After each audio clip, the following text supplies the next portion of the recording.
Hello guys! In previous videos we learned something about King's Gambit, watch it if you haven't yet, and we had some fun playing white there. And today we're gonna learn how black could resist it. As we know, the best way to defend is to attack, and the most efficient weapon against the Gambit is the Countergambit. So let's have fun in Falkbeer Gambit with black today. Let's check what we do remember about the King's Gambit. e4, e5, and white immediately play f4, sacrifice the pawn on the king's flank, the King's Gambit. The main idea of this move is to open f-file to pressure to our king, to open these diagonals for bishop and the queen to attack the king, and to lure out our pawn from the center, to immediately move d4 to dominate in the center.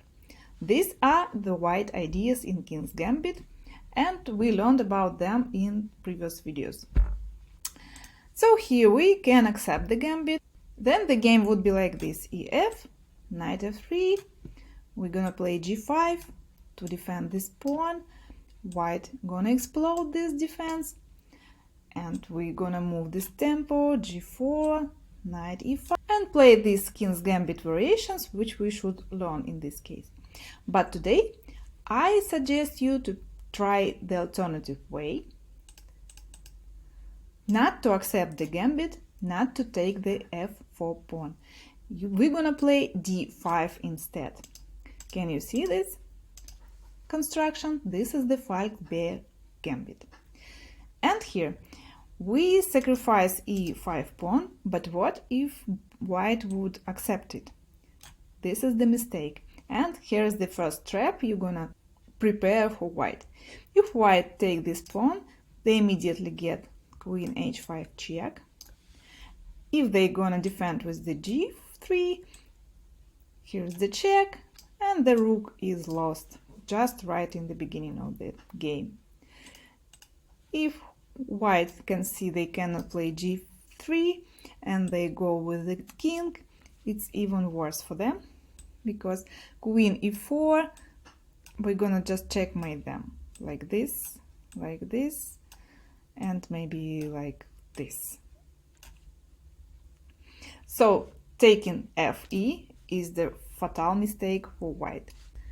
Instead of taking e pawn, white would rather take d pawn. This is the correct move for white. And here there are many variations with e4 movement, but today I suggest you to play just ef. We are taking this pawn because it let us threaten with the same attacks with the queen. White should defend with the knight. They should take control over this h4 pawn, not letting our queen go. And we are not in a hurry to take this pawn immediately, because in such opening this tempo would be significant. We play knight f6 instead, and gonna take the pawn with the knight. And here there are several options for white actually. The most aggressive one looks like bishop b5 check. And what else do they have? c4 to defend this pawn, or bishop c4 to also defend this pawn. Let's check first. The most active one is bishop b5. And here we actively defend with c6 with the tempo. Yes, we just trade this pawn we attacked, but instead we're gonna develop our knight, and we're gonna try to defend this f pawn. For example, if white takes the center, d4, we just defend this pawn with bishop d6, and white could be trapped in this d5 movement because they think they have a pin and they want to attack this pinned piece. But what we have here is the tactic. We just take it. Just take a pause and realize why. Yeah, right, because on take we just check and queen is lost for white here. So we don't afraid of d4 movement, we just defend the pawn with the bishop.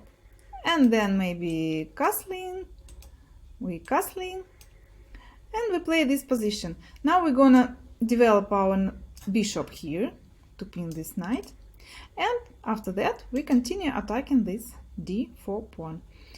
Position is open, position is pretty much equal, maybe even more pleasant for black because our pieces are ready to play actively in the center. I believe we at least equalize this position in this variation. And just remember, so when we attack this pawn, if white checks with the bishop, we just should defend with c6, then take it with the knight, and then try to hold this pawn and to castle and just this playing position. What else do white have here? On knight f6, they can defend this pawn with c4. Looks like natural move, defending the pawn. And here you shouldn't learn nothing new, but again c6. We're gonna explode this center, white defense, we explode. It's logically. And when they take, we just take with the knight, we develop the knight. It seems like white takes the center. There are two central pawns, they're strong, but it's really hard to hold them, apparently. What we should remember here is this check. We develop our bishop with the check actively, so just do this move when you can do it. And white defend. We just castle.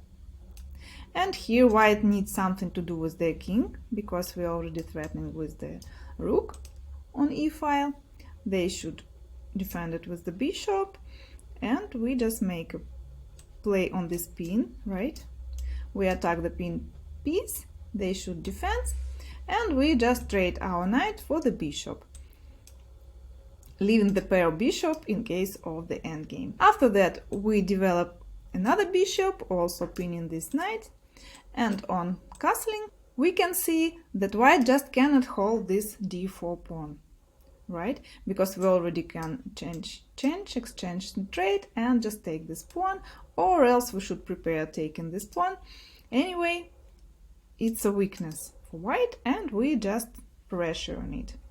This game is also playable and nice with the pair of bishops and with these weak points for white. And finally, white have this bishop c4 move here, which doesn't look like defense, like an efficient defense, because there are two attacks, and we just can take this pawn, right? And here we are not afraid of some checks, like we need to check, because we just defend it with the bishop and would castle immediately. So it's not a threat at all. The stronger move here would be castle for white, and now they're threatening with the rook playing on this e-file, which is more dangerous for us, so we need to defend it, and the efficient defense would be bishop e6. We just block this e-file, and we also defend our knight in the center. And here white must move bishop to b3. If they're not, like for example they play like this, they're gonna get this knight e3 tactics, and we just gonna take this centralized strong bishop. That's why white move bishop to b3. And here just remember, another important move is c5. If white let us control the center, we do it. We move c5 and take the control over the d4 point. And now, if d4 is not possible anymore for white, they play d3, they attack this piece. We just continue our development. If they trade, we just can take with the queen, and on knight c3 we just slide the queen back, and yes, they take this pawn back, and we just castle shot, because castle on is not an option here, it's open flank, and we just play normal equal game with these active bishops and with the equal number of pawns. The game is really pleasant for black. So try to play Falkbeer Gambit against the King's Gambit and write your comments if you liked it or not. See ya!